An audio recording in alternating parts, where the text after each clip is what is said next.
Hello everyone, welcome back to Sigma classes. So we are going to continue our polynomial chapter. Last time we discussed the topic. The topic was how to frame a quadratic polynomial, and also we did practice on some questions related to the zeros and the coefficients of a quadratic polynomial. So we are going to extend that topic today, and also I'll be teaching you another topic, that is the graphical representation of zeros of a quadratic polynomial, and also of any general polynomial, not to be specific about the quadratic polynomial. We'll be discussing the other polynomials as well. So now let's discuss that topic. Wait a second.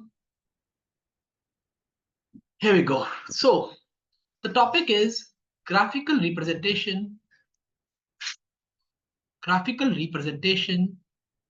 of zeros of a quadratic or any type of polynomial. Graphical representation of zeros. So first of all, we have a linear polynomial. If I tell you what should be the shape of the graph of a linear polynomial, see, linear polynomial is that polynomial whose value is, whose degree is 1. So I'm just giving you one of the simplest polynomial here, a linear polynomial x plus 1.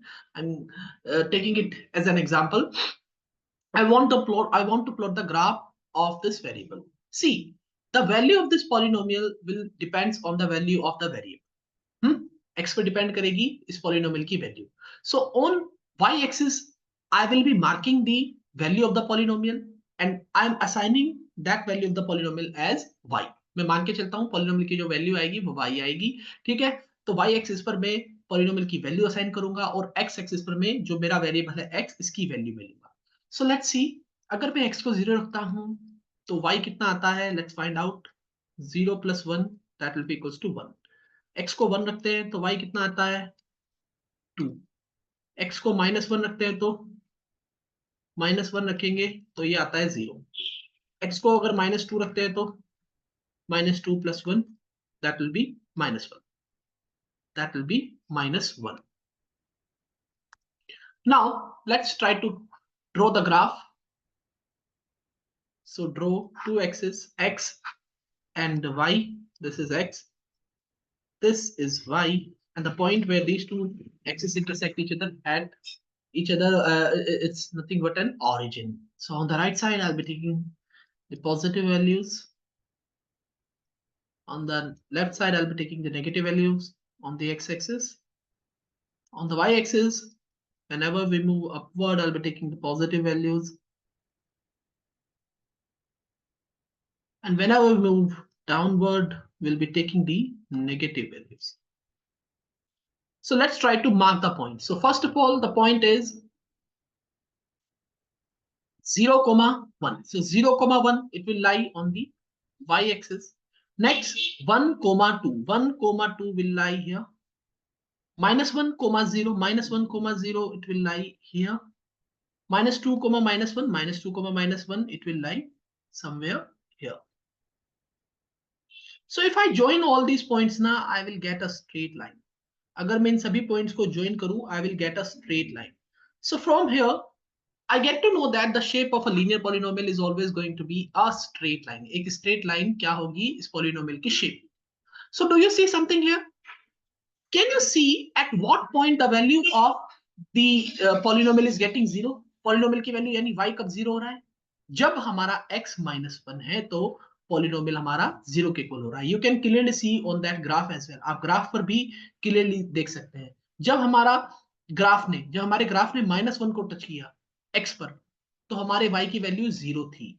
So it means -1 is the 0 of this polynomial. क्योंकि जब polynomial की value 0 हो जाती है, उस variable को हम क्या बोलते हैं? जिस वेरिएबल की जिस वैल्यू पर पॉलिनोमियल की वैल्यू 0 हो जाती है उसको हम बोलते हैं 0 ऑफ द पॉलिनोमियल. यही डेफिनेशन है. तो यहाँ पर जब x -1 हुआ तो पॉलिनोमियल की वैल्यू 0 हो गई. So the point where the graph touches the x axis are the zeros of the polynomial. वो पॉइंट जहां पर हमारा ग्राफ x एक्सिस को टच करेगा, वो पॉइंट क्या होंगे? जीरोस ऑफ द पॉलिनोमियल होंगे. तो इसीलिए ग्राफ पर समझना बहुत ज्यादा इंपॉर्टेंट हो जाता है. ठीक है? I hope this is clear to all of you. and the number of times graph is touching the x-axis tells us about the number of zeros of that polynomial. कितनी बार हमारा जो ग्राफ है x-axis को touch करेगा वो हमें क्या बताता है, वो हमें नंबर ऑफ जीरोस के बारे में बताता है किसी भी पॉलिनोमियल की। ठीक है, सो नाउ ये तो लीनियर पॉलिनोमियल हो गया। Let's discuss about the quadratic polynomial. देखते हैं सिंपलेस्ट क्वाड्रेटिक पॉलिनोमियल। देखो क्वाड्रेटिक पॉलिनोमियल की definition, the polynomial which has degree 2। So simplest quadratic polynomial we can have is x square. ठीक है, एक्स स्क्वायर मैं I am assigning the value of the polynomial as y. ठीक है, अब मैं x की value change करूंगा और y की वैल्यूज पर देखूंगा क्या क्या है। जब मैं x को 0 रखूंगा तो y आ जाएगा 0 का स्क्वायर यानी 0।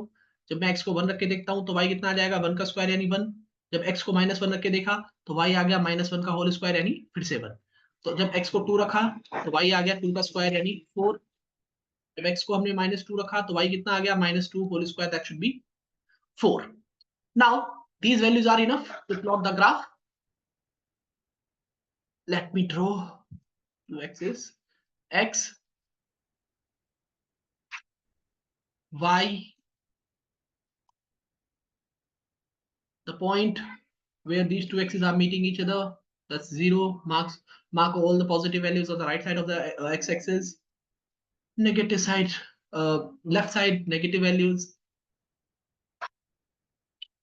upward on the y-axis positive values.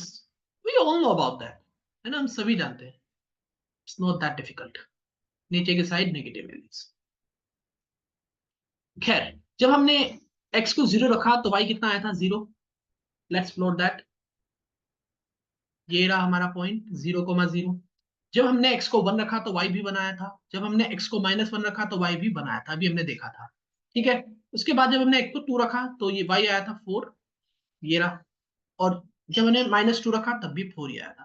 तो क्लियरली आप एक चीज देख सकते हैं कि ये स्ट्रेट लाइन तो नहीं है, it's like a curve. Yes, it's a curve and that shape is known as parabola, parabolic shape. ठीक है, ये कुछ इस तरीके के आता है यू शेप में, कुछ कुछ यू शेप में। ठीक है, so that shape is known as parabola. इसको हम क्या बोलते हैं, पैराबोला। तो every quadratic polynomial has this shape, parabolic shape. I hope this is clear to all of you. और ये आप जनरली आप कहाँ देखते हैं ये शेप, आप रियल लाइफ में कहाँ पर देखते हैं भाई? आपने कुछ ब्रिजेस देखे होंगे, कुछ ब्रिजेस होते हैं रेलवे ब्रिज जैसे, जनरली रेलवे ब्रिजेस में ऐसा कुछ देखने को मिलता है। ये जो शेप होती है इसको ही पैराबोलिक शेप बोलते हैं। या फिर जब आप कोई बॉल फेंकते हो, तो जब हम बॉल फेंकते हैं तो जो बॉल ट्रेजेक्ट्री फॉलो करती है, जो बॉल पाथ फॉलो करती है वो भी पैराबोलिक शेप होती है। ठीक है, तो ये सब एप्लीकेशंस है पैराबोलिक पाथ की। आप इवन फिजिक्स में भी जब आप 11th क्लास में आएंगे, अगर आप साइंस ऑप्ट करते हैं तो फिजिक्स में है ये पूरा चैप्टर पैराबोलिक पाथ से रिलेटेड, तब आपको मोर अच्छे से मालूम होगा। ठीक है, काफी इक्वेशंस आते हैं। इक्वेशन, जनरल इक्वेशन तो यही है, ax² + bx + c, मतलब डिग्री 2 होती है। ये आपको ध्यान रख के चलना है। ठीक है, तो दैट्स ऑल। नाउ अभी मैंने बताया जीरोस क्या होती हैं, the points at which the graph is touching the x axis and the number of time the graph is touching the x axis tells us about the number of zeros. तो हम कुछ questions कर लेते हैं यहाँ पर, बहुत simple simple questions हैं। देखो मैंने आप लोगों को बताया था a quadratic polynomial can have a maximum of 2 zeros, maximum यानी at most 2 zeros, ज्यादा से ज्यादा 2 zeros हो सकती है, कम से कम कुछ भी ना हो। तो जब हमारे पॉलिनोमियल की 2 जीरोस हो, इसका मतलब क्या, तब हमारा पॉलिनोमियल एक्स एक्सिस को 2 बार टच कर रहा है। बात समझ में आई? एक यहां पर और एक यहां पर। यहां पर आप क्लियरली देख सकते हो जो y की वैल्यू है 0 है, यानी पॉलिनोमियल की वैल्यू 0 है इन दोनों पॉइंट्स पर, तो इसका मतलब it has 2 zeros. Now if I draw another polynomial, if I do another polynomial here, you can clearly see the polynomial is touching the x-axis only one time, so it has only 1 0. ठीक है, कुछ केवल और केवल एक ही value है ऐसी x की जहां पर ये पॉलिनोमियल 0 होगा। यहाँ पर 2 zeros है, और मैंने बताया था कि कोई 0 हो भी नहीं सकती है। उसका मतलब क्या, ग्राफिकल रिप्रेजेंटेशन। इसका मतलब यह है कि ग्राफ हमारा कभी x एक्सिस को टच ही नहीं करना चाहिए। अगर टच ही नहीं करेगा तो ऑब्वियस सी बात है कोई 0 ही नहीं होगी। So these are the different different cases.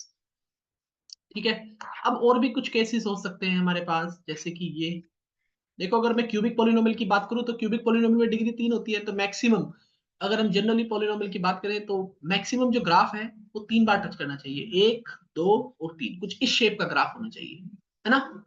अब इससे कम भी हो सकती है, ज्यादा भी हो सकती है, but it totally depends. I'm talking about the general case or the maximum number of zeros case. All right, so now let me draw another question, and do let me know the answer of this question in the comment section. ये आप खुद बताएंगे कि कितनी zeros हैं इस polynomial की, ठीक है? Just count the number of zeros and write in the comment section. Now we are done with this chapter. If you still have any query, you can tell me here. कुछ भी हो तो आप मुझसे पूछ सकते हैं. Now I think we should do some questions from the board, previous year board questions paper. देखो मैंने यहाँ पर 2 क्वेश्चन पेपर खोले हुए थे. ये आप डाउनलोड कर सकते हैं, सीबीएसई की वेबसाइट पर अवेलेबल है. सिंपल गूगल पर सर्च करिएगा और आपको ये मिल जाएंगे. कुछ इसमें ऐसा नहीं है कि नहीं मिलेंगे, आसानी से मिल जाएंगे और प्रैक्टिस करना शुरू कर दीजिए. देखिए पहला ही क्वेश्चन एमसीक्यू में इसी से पूछा हुआ है. If the sum of the zeros of the polynomial 2x square minus k root 2x plus 1 is root 2, then value of k is what. देखिए कितना आसान क्वेश्चन है. क्वेश्चन में हमसे कहा गया है कि ये जो पॉलिनोमियल है हमारा, इस पॉलिनोमियल में जो सम ऑफ जीरोस है वो रूट 2 है. तो हमें k की वैल्यू बतानी है. देखो सम ऑफ जीरोस क्या होता है? Sum of zeros is given by minus B upon A. Minus B upon A. तो माइनस ऑफ बी कितना है भाई? k root 2. क्यों? क्योंकि x का कोएफिशिएंट होता है माइनस k रूट 2. a क्या है? a है एक्स स्क्वायर का कोएफिशिएंट यानी 2. तो ये आ गया k रूट 2 अपॉन 2. अब सम हमें ऑलरेडी गिवन है कितना? रूट 2. ठीक है, do the cross multiplication or you can just cancel out root 2. Here will be 1, so k comes out to be 2. k की वैल्यू 2 आ गई. ठीक है, ये हमारा आंसर हो गया. बी, ऑप्शन नंबर बी हमारा आंसर हो गया. देखो कितना आसान क्वेश्चन आया था, है ना? ये सब एप्लीकेशन से ही आते हैं. I hope this is clear to all of you. NCERT में शायद आपको ऐसा क्वेश्चन ना मिले देखने को, लेकिन जनरली जो क्वेश्चंस आते हैं बोर्ड में वो इसी तरीके के आते हैं. ठीक है, तो सिर्फ आप एनसीईआरटी पर डिपेंड मत रहिएगा. कोई भी बुक लें, आरएस लें, आरडी लें या इंटरनेट पर से देखिए. बुक तो सभी एक जैसी हैं. तो सभी में क्वेश्चंस ऐसे ही मिलेंगे आपको. कोई भी बुक लीजिए, एनसीईआरटी एग्जाम्पलर क्या जबरदस्त बुक है, आप वो ट्राई कीजिए. इसमें एक से एक क्वेश्चन है. जो भी क्वेश्चन में दिक्कत आती है, you can let me know. I will provide you a mail. You can contact me then and I'll help you out. So we have another question, question number 10. The zeros of this polynomial x square plus px plus q are twice the zeros of this polynomial 4x square minus p minus 5x minus 6. Then the value of p is what? देखिए जो इस polynomial की zeros हैं वो twice हैं दूसरे वाले polynomial की. ऐसा क्वेश्चन मैंने आप लोगों को कराया भी था. तो आप क्लियरली देख सकते हैं. अगर मैं मान के चलूँ कि alpha beta are the zeros of this नीचे वाला polynomial 4x square minus 5x minus 6, तो अल्फा प्लस बीटा कितना आएगा हमारा? 5/4 आ जाएगा minus B upon a formula लगा करके. अल्फा बीटा कितना आएगा? माइनस 6/4 आएगा. वही सेम फॉर्मूला लगा रहा हूं मैं, माइनस के 3/2 आ गया है. ठीक है, अब जो ऊपर वाला पॉलिनोमियल है इसकी ये जो नीचे वाले जो पॉलिनोमियल की जीरो से इसकी ट्वाइस है, यानी 2 अल्फा और 2 बीटा है. तो 2 अल्फा प्लस 2 बीटा कितना आएगा हमारा? अल्फा प्लस 2 बीटा कितना आएगा ऊपर वाले पॉलिनोमियल के लिए, क्योंकि यही इसकी जीरोस है. ये आना चाहिए minus P upon 1. Minus P upon 1, तो 2 कॉमन लीजिए, alpha plus beta minus P. 2 into alpha plus beta कितना है? 5/4. तो माइनस पी, तो ये हो जाएगा 5/2. तो 5/2 इक्वल्स टू माइनस पी, तो पी कितना हो गया? माइनस 5/2 हो गया. And that's all. ये हो गया हमारा आंसर. ठीक है, minus 5/2, option number A is the right answer. So यही 2 क्वेश्चन थे इस बोर्ड के क्वेश्चन पेपर में तो इससे रिलेटेड. बाकी अगर कुछ भी कोई दिक्कत आती है, you can always ask. I am always here to help. So I think that's it for today. We are done with this chapter. Soon, tomorrow we'll be starting the new chapter, that is real numbers. So bye bye. Have a nice day. I'm gonna end now. If you want to ask anything, you can always ask me. I'm always here to help you. You can mail me at math7810@gmail.com. Okay, I'll write down the mail in the description as well. So that's it. Please do let me know in the comment section how like what about the content, what do you feel about the content, what should I do more. I want your valuable feedback. It will help me to grow my channel. Okay, and I'll be thankful to all my subscribers, all my viewers. So thank you. I'm going to end now.